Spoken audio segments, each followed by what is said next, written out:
Welcome back. Who is the best leader you know? Like, think about it. Like, of everybody that you've ever worked with, or maybe served with, or helped out in the community, or maybe they're even in your family, who's the best leader you know? What made them such a good leader? Now, the answer could be a little bit different for all of us, but whatever or however you would describe that leader, they had characteristics or behaviors about them that in your eyes made them the ideal leader. In this video, in this module, we're going to talk about how to become a leader people want to follow. And just like that person you thought of who was an incredible leader, there are behaviors and characteristics of that person that you can have as well. So that when other people who are working with you, when asked the question, who's the best leader you know, we want to get to a place where your name pops up, like the best leader they know, the best leader they've ever worked with. And so how do we do that? Well, again, we're going to work on in this module how to become a leader that people want to follow. How do we make it to where you are that idealized leader? So let's jump in. There's a variety of characteristics and behaviors, and let's explore them. The first one is this. An effective leader that people want to follow is somebody who knows where they're going. They have a vision. They are almost like oozing that vision out everywhere they go. Like if you're spending time with them, you know where they're headed. You know more or less what they're trying to accomplish with their life. Now, this is interesting because most people aren't like that. Most of the people in life, if you start to think about it, like, hey, what are they hoping to accomplish with their life? You probably don't know what the answer is because they don't talk about it, or quite frankly, maybe they don't even know. But leaders, effective leaders, the kind of leaders that people want to follow, they know where they're going. They have some sort of compelling vision. Do you know where you're going? Do you know where you're wanting to take people? Do you have a compelling vision? Well, in the next module, we'll talk about how to formulate a compelling vision. The next characteristic of a leader that people want to follow is that they take responsibility. Nobody wants to work with a leader. Nobody wants to follow a leader who is always kind of weaseling out of things. Somebody who, maybe there's an issue, maybe there's a problem, and they just say, hey, you know what? Maybe they don't know about the problem, or if they do know about the problem, they're not willing to do anything about it. That's like that laissez-faire kind of leader that we talked about in the opening module. People want to follow a leader who takes responsibility, a leader who's willing to run towards the problem, a leader who's willing to run towards the opportunity, not run away from those things. An effective leader that people want to follow ask, if I don't do it, who will do it? If I don't do it now, when will I do it? The effective leader knows that they need to do it. An effective leader knows that they need to do it, and they need to do it now. So be the kind of person who takes responsibility. The next time you go into the office, next time you go to wherever you want to intentionally influence someone or something, be looking for problems. Be looking for challenges. Don't run away from the problems or responsibilities. Take responsibility for it and run towards the action. The next kind of leader that people want to follow is somebody who practices what they preach. As leaders, we share instructions. We give out, guidelines. We tell people what to do sometimes. I don't mean that in an unhealthy way, but I just mean as a leader, people are coming to us and asking, hey, what do I need to be working on, or what do I do now? Well, people are only going to follow someone who practices what they preach. So if you're telling somebody to do something and you're not doing it, that's the quickest way for you to lose influence with somebody. People don't want to follow a hypocrite. People don't want to follow a fake, right? You don't want to do that. I don't want to do that. Nobody wants to follow a fake. We want to follow people who put their money where their mouth is, so to speak. So if in your office, if you have an expectation of like, hey, show up at a certain time, as the leader, be sure you're there first. Like you show up even earlier. If you have an expectation that, hey, we're going to work hard and finish this day, well, then like you should be the last one to go home. If your expectation, if you're the message that you're saying is that, hey, we need to do these things with excellence, be sure that you're doing things with excellence. And remember this, when it comes to people, like, perception is reality. And so in your mind, maybe you've already done your work and you did it really, really well, and now you've got time to relax. But if other people on your team, they're seeing you relaxing, they may not understand that you've already finished your work. And they may be thinking like, man, that person has asked me to do all these sort of things, but they're not willing to do them. Well, that may not be the reality. That may not be truth, but it's their perception of you. So again, we don't want to be people pleasers. We don't want to be overly concerned about what, people think of us. But we do want to understand how people perceive us. This is one of the reasons why it's so important to ask other people for feedback, because you might be doing everything right, but someone on your team or your team at large may be perceiving that you're actually not practicing what you preach, and you may be losing your influence on people, and you not even know it. Again, this is why it's important to ask for feedback, because we want to be sure that you are practicing what you preach and that you're perceived as the kind of person who practices what you preach. The next thing that people look for in a leader they follow is someone who's humble. Arrogance is not in style.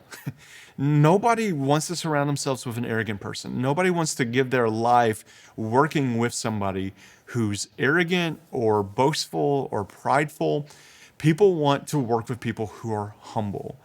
Now, being humble doesn't mean that we're,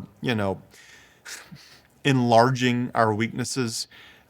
Being humble doesn't mean that, it's kind of like this fake modesty. That's not what we're talking about.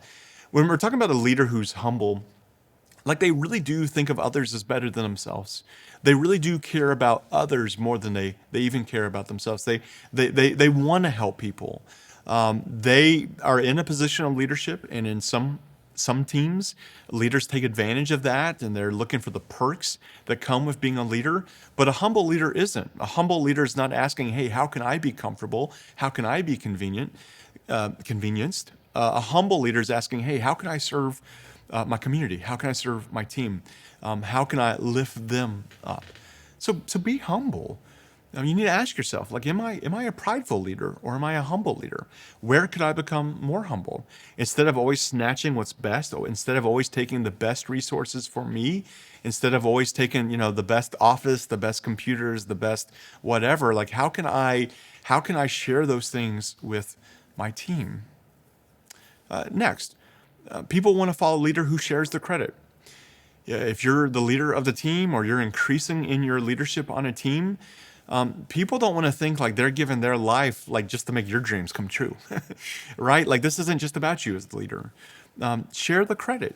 And the truth is, like, if you're successful, there's a whole lot of people around you that have helped you be successful. So if you're celebrating some sort of win, the truth is, you really don't need to take any credit for yourself. In fact, if you're perceived as a leader, people already know that you had a big part in that, right? Like if you are the boss, or if you are seen as an effective leader, if you or your team wins, people already know that you had a part to play in that. You don't need to bring that up. People already know that you're an effective, successful leader. You don't need to brag on yourself. You don't even need to mention it. People can brag on your behalf for you. When you open your mouth to speak, you need to be bragging on others. You need to be praising the effort of the team and praising the effort of individual people that led to the success. So share the credit. It's been said that if you're going to have to correct somebody, correct them privately. If you're going to praise somebody, praise them publicly. The next kind of leader that people want to follow is a leader that prioritizes keeping things healthy. We've all probably have seen workaholics. We've all worked with workaholics. And listen, man, we can be thankful for people who love working. We can be thankful for people who love being in the office. I'm like that. If you're, since you're watching this, you may be like that as well. But we've got to keep things healthy for our team. And what do I mean by that? It means that we respect other people's boundaries. Maybe you're up working early. Maybe you're working on that habit, that routine of waking up early and doing the most important thing early. Be careful how you communicate with your team if it is before office hours. So it's not uncommon for me to start working on my big task for the day at 6 a.m. And sometimes that involves other people, but I try to be really mindful and really careful and not send team messages or even individual messages before 8 a.m. I might want other people to see that I'm working really early in the morning, but that comes from a prideful place, not a humble place. And your team is probably not turned on because you're working at 6 a.m. in the morning. All right. So be respectful of them, respect their boundaries. When it comes to asking people to go over and beyond, like respect boundaries. People want to know that you care about them. People want to know that you respect them. People may not be in such a race like you are, right? And so they want to know that you are going to care and respect them enough to respect their boundaries. If it's an emergency, you might have to make that after hours phone call. But if it's truly not an emergency that couldn't wait until tomorrow morning, don't make the call. Don't send a text. Don't even send the email. Wait until everybody's in the office tomorrow. All right. And of course, I'm talking about communication, but there's a lot of ways that we need to respect people's boundaries. If you're on a team with somebody and they're having some family issues, maybe they have a young child that's sick. Hey, man, support the team, support the person before you even support like the goals and objectives, right? Like, so if that person needs to go take some time off or whatever, it'll go a long way in just saying, hey, you know what? Family comes first.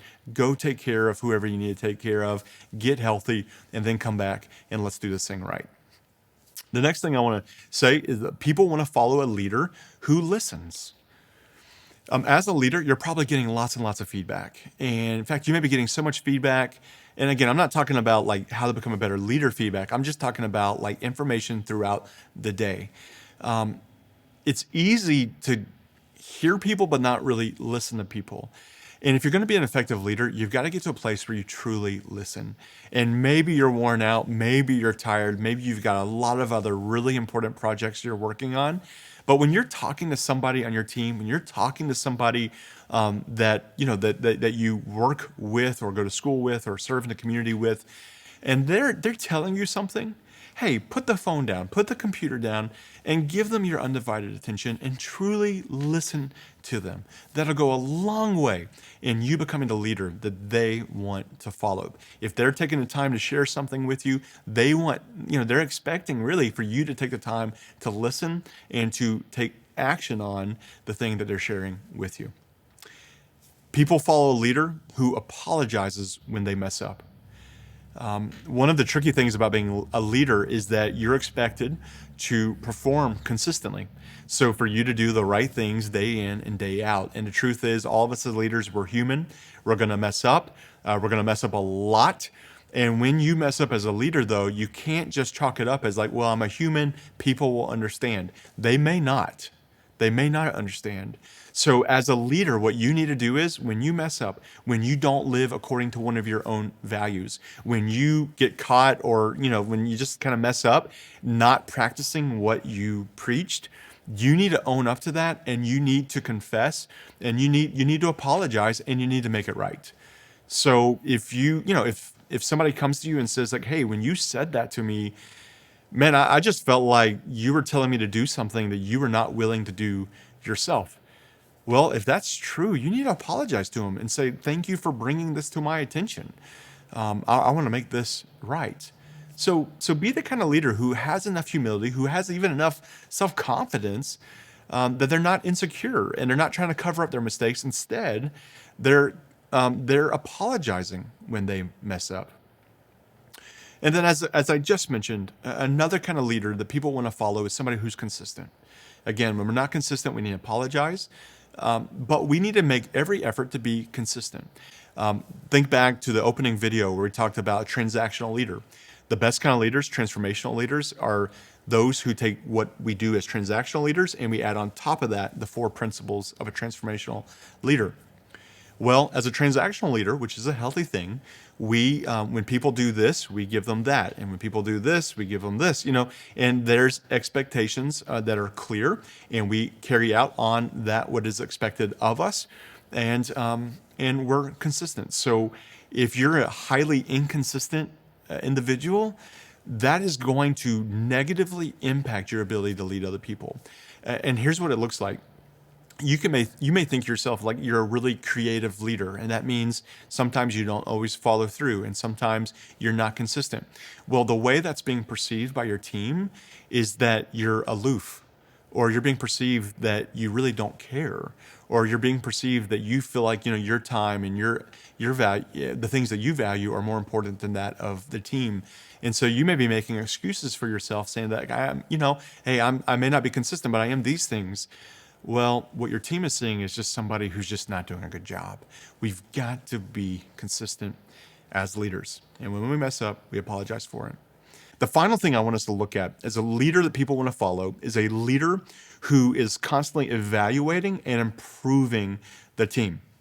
So people want to know that if they're going to stick with you, if they're going to follow you, that they are going to be improved. They're going to get better, that the team is going to get better, that the problems we're dealing with are not going to be the problems we have to deal with forever. And so as a leader, you got to get better and better at improving the team. Now, we'll talk a lot about that in 2 videos from now, but I do want to touch on it right now because you're going to have to get this right if you're going to be the leader people want to follow. So let me give you one tool on how to evaluate. Maybe something went better than expected, or maybe something went worse than expected. Maybe it's a meeting, maybe it's an event, maybe it's some sort of project or new initiative. And again, it either went better or worse than it was expected. I want to encourage you to use this tool. And this tool is called the After Action Review. An After Action Review says what was supposed to happen, what actually happened, and what are we going to do about it moving forward? So what happened, what was supposed to happen, and what are we going to do about it moving forward? If you have a meeting that just went way better than you expected, ask yourself, well, what was I expecting that was going to happen? What actually happened? And how can we have more successful meetings like this in the future? Or conversely, if something did not go well, maybe it was a new initiative, and you need to ask yourself after the fact, hey, what did we expect to happen? What actually happened? And what are we going to do about that moving forward so that this doesn't happen again? Maybe you need to have this after action review with a single individual on your team, or maybe you need to bring the whole team together and allow everybody to speak into what we thought was supposed to happen, what actually happened, and what we need to do about it moving forward. Okay, the first big step in being a transformational leader is being the leader that is the ideal leader, being the leader that people actually want to follow. They don't follow you because they have to. They don't follow you just because you're the boss, but they want to follow you. And if you have a team of people who want to follow you, you're going to see incredible things happen. I'll see you in the next video.